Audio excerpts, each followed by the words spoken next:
दोस्तों, खुद को पहचानने की कोशिश में पाकिस्तान। आज इस संदर्भ में हम आगे विचार करेंगे।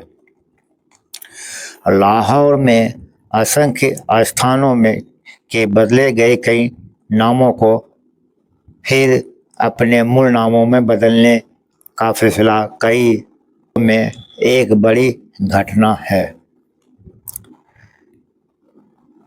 इसमें ब्रिटिश नाम ही नहीं, हिंदू देवी देवताओं के जुड़े नाम भी हैं।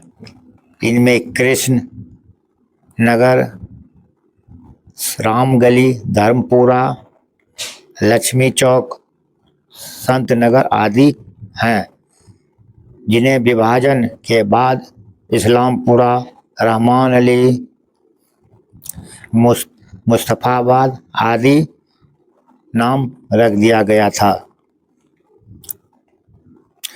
कट्टरपंथियों के दबाव में पंजाब की मुख्यमंत्री मरियम नवाज की अध्यक्षता में कैबिनेट की ओर से लिए गए फैसले की रोक लिया गया है। देखना है कि आगे क्या होता है।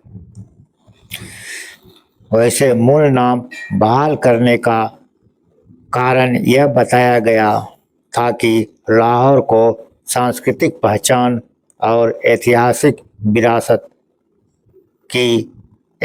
विरासत को पुनर्जीवित करना है। इससे पाकिस्तान के अस्तित्व की बुनियाद ही बदलती दिखती है। क्लासिक इस्लामी नज़रिए से इस्लामपुरा को कृष्ण नगर कहना गौर, यह पाकिस्तान का ही नाम बदल कर पश्चिमी भारत कर देने जैसा है।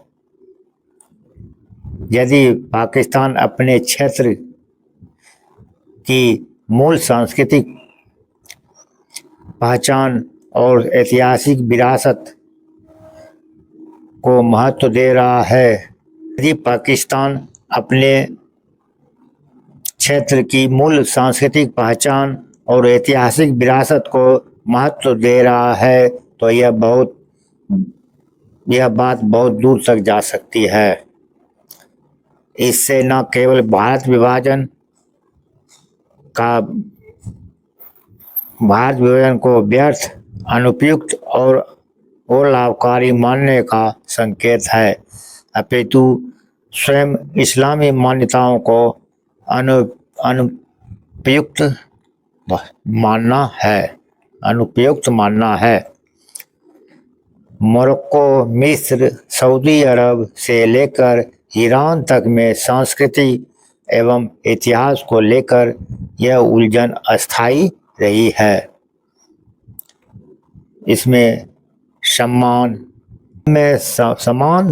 तत्व जीवन की वास्तविकता और इस्लामी निर्देशों के बीच विरोध ही है।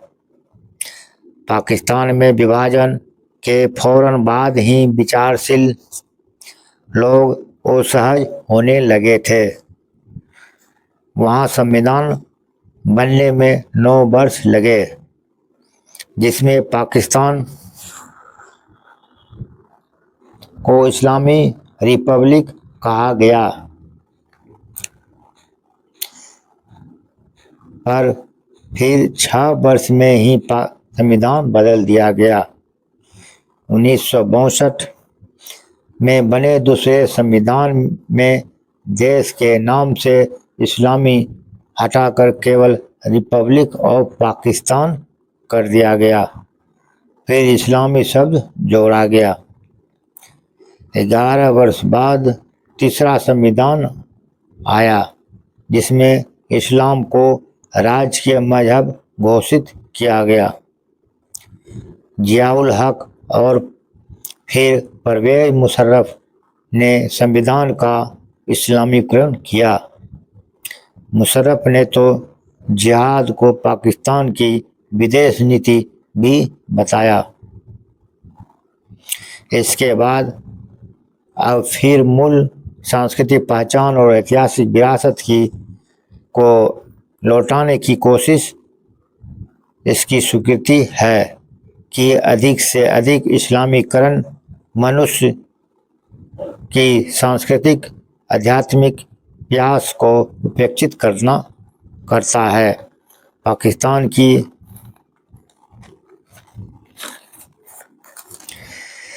विडंबना का एक आकलन नोबेल पुरस्कार लेखक B.S. नायपाल ने वहां रहकर किया था। अपनी पुस्तक अमंग द बिलीवर्स और बियॉन्ड बिलीफ में उन्होंने पाकिस्तानी मानस की दुविधा को दिखाया। उन्होंने ईरान, इंडोनेशिया, मलेशिया को लेकर भी यह आकलन किया था कि हर कहीं इस्लामी प्रतिबद्धता और मानवीय स्वतंत्रता के बीच अस्थायी तनाव है। इस्लामी बंधन को बलपूर्वक बनाए रखना होता है, वरना उसका टिकना असंभव है। प्रख्यात लेखक नीरज सी चौधरी ने भी लिखा था कि पाकिस्तान एक विनष्ट उद्देश्य के लिए लड़ते रहने को विवश है, अन्यथा वह खत्म हो जाएगा, क्योंकि अब किसी मुस्लिम देश में सब कुछ शरीयत से नहीं चलता, जबकि यही इस्लाम की मूल टेक है। उनके अवलोकन के बाद 64 वर्षों में मुस्लिम जगत ने विशाल अनुभव पा लिया है।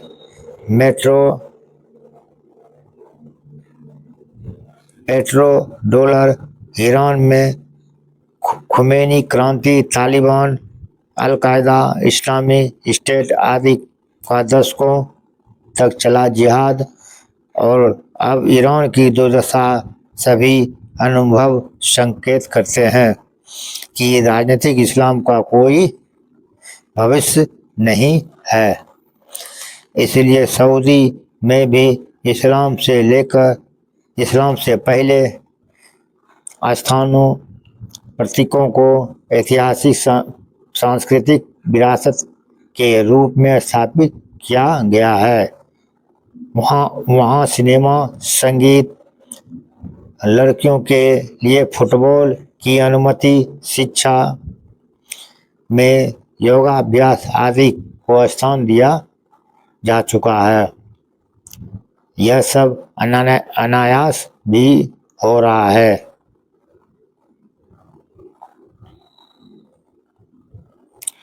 और सुविचारित भी है। संख्यात्मक रूप से मुस्लिम बढ़ रहे हैं, पर अंदर इस्लाम से मोहभंग भी बढ़ रहा है। चाहे अभी संख्या में कम हो, पर हर कहीं विचारशील मुस्लिम समझ चुके हैं कि 1400 साल पहले के पिछले संकीर्ण अरब क्षेत्र में दिए गए कायदे, वर्जनाएं और लक्ष्य दरअसल जीवन और प्रकृति से दूर है।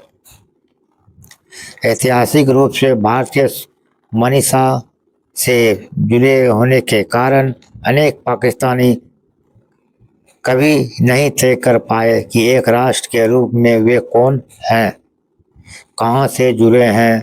खुद पाकिस्तान में जिन्ना और इकबाल को इसे लेकर अलग राज्य समझ थी। इस्लाम को जीवन में कैसे उतारा जाए, वहाँ हर फिरका दूसरे को काफिर कहता है। केवल भारत विरोध पाकिस्तानी लोगों को जोड़ने की चीज रही है, पर वह एक नकारात्मक भावना है। इससे पाकिस्तानी समाज की उन्नति असंभव है।